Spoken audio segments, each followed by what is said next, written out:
Hello guys, आज हम आपको जो है इस प्रकार की रीजनिंग को सॉल्व करके दिखाने वाले हैं। जी हाँ दोस्तों, आप भी जो है इस प्रकार की रीजनिंग सॉल्व कर सकते हैं। अगर आप इस वीडियो को शुरू से अंत तक देख लेते हैं तो अगर आपके सामने अगर कभी भी अगर इस प्रकार की अगर रीजनिंग अगर आपके सामने में आता है तो आप भी जो है इसको देखते ही इस प्रकार की जो है रीजनिंग को आराम से सॉल्व कर सकते हैं। और हम आपको जो है बिल्कुल कॉन्सेप्ट के एकदम बिल्कुल कॉन्सेप्ट से जो है इस प्रकार की रीजनिंग को सॉल्व करके दिखाने वाले हैं।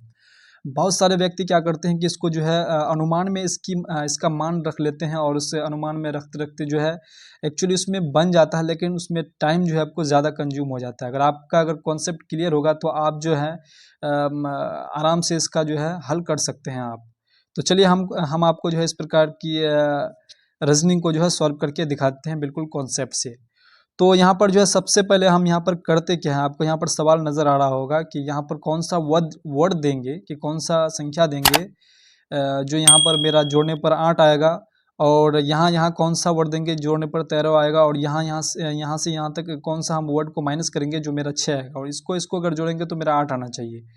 तो ये चीज़ जो अगर अनुमान में लेते हो तो आपको मतलब सॉल्व करते करते जो है आपका पूरा टाइम यहाँ पर जो ख़त्म हो जाएगा। तो आप जो इसको कॉन्सेप्ट से अगर बनाएंगे तो इसको आराम से बना सकते हैं। अगर आप किसी भी एग्ज़ाम की अगर तैयारी करते हैं तो आपको जो इस प्रकार की रीजनिंग जो है आपको देखने को मिलता होगा शायद। तो आप जो है इस प्रकार की अगर कॉन्सेप्ट के माध्यम से अगर आप इसका सॉल्व कर लेते हैं तो आप आराम से जो है इसका आंसर निकाल सकते हैं बिल्कुल चुटकियों में। तो चलिए हम जो है आपको जो इसका जो है आंसर निकाल करके दिखाने वाले हैं। तो सबसे पहले हम यहाँ पर कोई मान ले लेते हैं, क्योंकि यहाँ पर क्योंकि यहाँ पर मान करके अगर लेंगे तो समझ में ज़्यादा यहाँ पर जो है क्या आपको अच्छा होगा। तो यहाँ पर सबसे पहले कर लेते हैं क्या, ए से स्टार्टिंग कर लेते हैं। ए बी इसका मान लेते हैं सी, इसका मान लेते हैं डी। ठीक है, ए बी सी डी इसका मान लिया। अब ए का मान निकालना है, बी का मान, सी का मान, डी का मान निकालना है। तो हम इसको क्या करेंगे, समीकरण इसका बनाएंगे। सबसे पहले क्या करेंगे, समीकरण बना लेंगे। तो पहले एक सवाल इसका बना लेते हैं, ए प्लस बी बराबर कितना है, ए प्लस बी को करेंगे तो कितना है, 8 है। तो ये समीकरण 1 बन गया।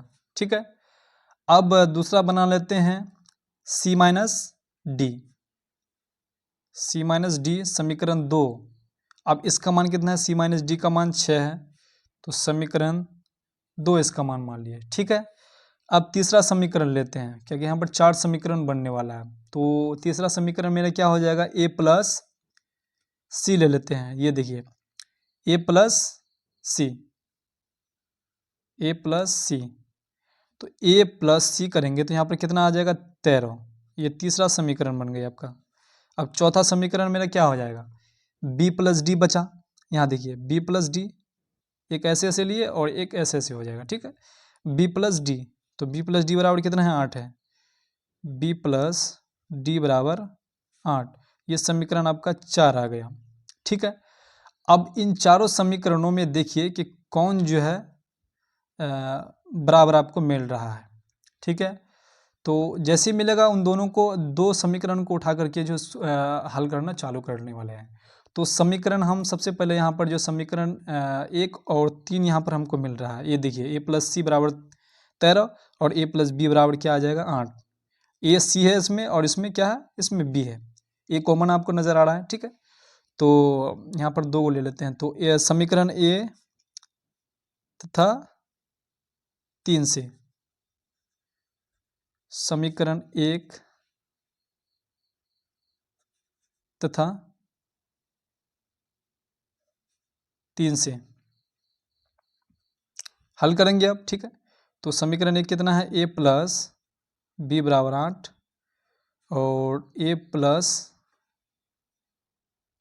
सी बराबर कितना है, 13। ठीक है, आप इसको हल कर लेते हैं।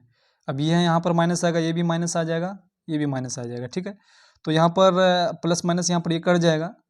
अब ये कट जाएगा तो ये क्या करेंगे, ये आपका प्लस में बी माइनस में सी आ जाएगा बराबर माइनस में, ये अगर 8 में से अगर 13 चला जाएगा तो 8 5 13, तो माइनस क्या बचेगा, 5 बच जाएगा। यहाँ तक आप समझ गए, तो इसको समीकरण क्या मान लेते हैं, ये समीकरण आपका 5 आ जाएगा। ठीक है, समीकरण 5 आ गया। अब जो है दो तो हो गया यहाँ पर पहला, और तीसरा हो गया। अब 2 बचा, सी माइनस डी, समीकरण 2 और समीकरण 4। समीकरण 2 और समीकरण 4 बचा, तो समीकरण 2 और समीकरण 4 को ले लेते हैं। तो यहाँ पर यहीं बना लेते हैं समीकरण 2 तथा समीकरण 4। ठीक है, समीकरण 2 समीकरण 4 को अब हल कर लेते हैं कि कितना ये आएगा। तो समीकरण 2 कितना है, सी माइनस डी बराबर कितना है, 6 है। और समीकरण 4 बी प्लस डी बराबर, ये आपका कितना आ जाएगा, ये आपका 8 आ जाएगा, क्योंकि बी प्लस डी कितना है, बी प्लस डी आप बराबर 8 आ गया। तो यहाँ पर आप क्या करेंगे, अब इसको हल कर लेते हैं। इसको क्या करेंगे, प्लस माइनस ये भी कट जाएगा। ठीक है, तो यहाँ पर प्लस में आपका क्या आ जाएगा, c plus b is equal to बराबर 8 से 14, ये आपका 14 आ जाएगा। ये समीकरण कितना आ जाएगा, ये आपका समीकरण 6 आ गया। अब आपके पास समीकरण 1 2 3 4 5 6 को समीकरण आ गया। अब 6 में से आपको जो है यहाँ पर क्या निकालना है, ए और बी का मान निकालना है। ठीक है, आप ए और बी का मान आप आराम से बी सी डी सब का मान आप निकल जाएगा। आप देखिए, अब यहाँ पर क्या करेंगे, 5 और 6 से लेने वाले हैं हम। 5 और 6 से बी का मान हम यहाँ पर निकालने वाले हैं, क्योंकि बी यहाँ पर इसका कॉमन मिल जाएगा। तो यहाँ पर ले लेते हैं 5, इसको समझिएगा, 5 और 6 को लेने से समीकरण 5 और समीकरण 6 को लेकर के सॉल्व कर लेते हैं। समीकरण 5 कितना है, ये आपका b minus c is equal to बराबर -5, और समीकरण 6 सी प्लस डी बराबर 14 है। सी प्लस बी बराबर आपका ये 14 आ जाएगा। ठीक है, तो इसको हल कर लेते हैं। बी प्लस आपका सी आ जाएगा, यहाँ पर ऐसे कर सकते हैं आप, बी प्लस सी, क्योंकि हमको इसको काटना है। प्लस माइनस ये कट गया। ठीक है, अब यहाँ पर 2b आ जाएगा, क्योंकि b का मान हमको निकालना है। अब तो 9 बचेगा यहाँ पर। ठीक है, तो यहाँ पर 9 बचेगा, तो यहाँ क्या करेंगे, b का मान निकालना है हमें, b बराबर 9/2। तो ये आपका कितना आ जाएगा, 2 चौके 8 2 पंजे 10। तो b का मान कितना आ जाएगा, ये आपका 4.5 आ गया। ये कितना, ये किसका मान आ गया, ये b का मान आ गया। अब हमको निकालना है a का मान। अब a का मान निकालने के लिए क्या कि b का मान यहाँ पर निकल गया। अब b का मान निकालने के बाद अब लेते हैं किसको हम, अब ये जो है मेरा 6 से जो है मतलब किसका मान निकल जाएगा, मेरा यहाँ पर c का मान निकल जाएगा। ये यहाँ पर आपको समीकरण 6 नज़र आ रहा है। अब समीकरण 6 से जो है यहाँ पर b का मान तो निकाल लिए, ये b आपका b बराबर कितना आ जाएगा, 4.5। ठीक है, ये b का मान निकल गया। अब c का मान हम लोग निकाल लेते हैं कि c का मान कितना होगा। तो यहाँ पर जो b का मान रख लेते हैं, तो यहाँ पर यही निकाल लेते हैं, c 6 से निकाल लेते हैं, 6 से। तो यहाँ पर c प्लस बी का मान कितना आ जाएगा, 4.5 इज इक्वल टू बराबर 14। ठीक है, अब ये आपका कितना आ जाएगा, c इज इक्वल टू बराबर, देखिए यहाँ पर c इज इक्वल टू बराबर 14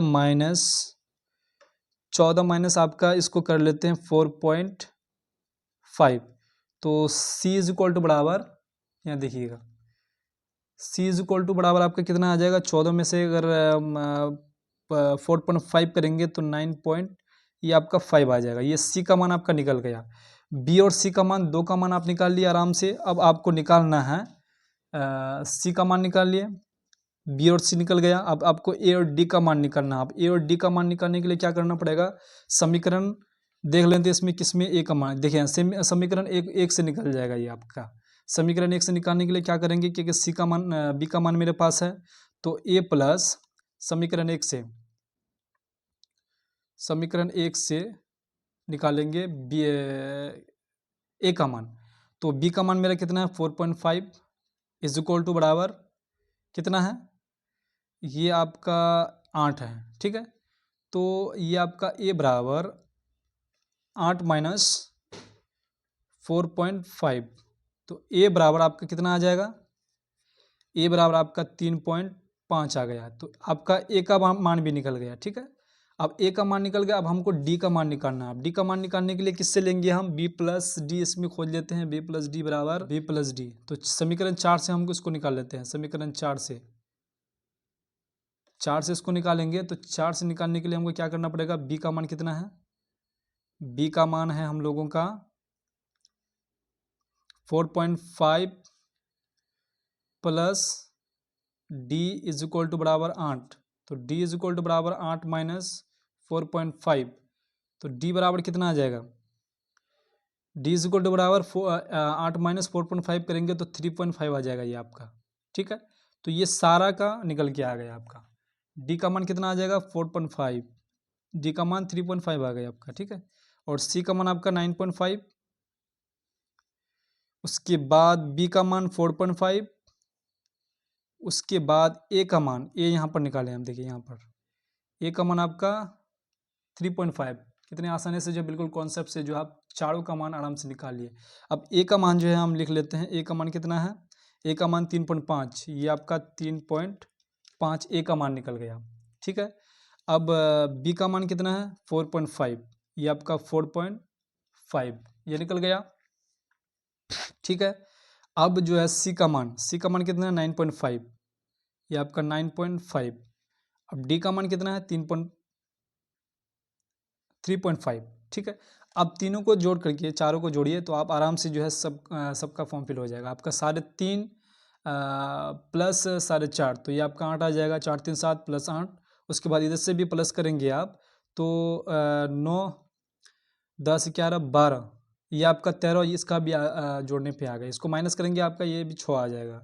तो बिल्कुल कॉन्सेप्ट के एकदम बेस पर जो है आप इसका जो है इस प्रकार के जितने भी रीजनिंग होंगे, जितने भी पजल होंगे, आप आराम से जो है सॉल्व कर सकते हैं।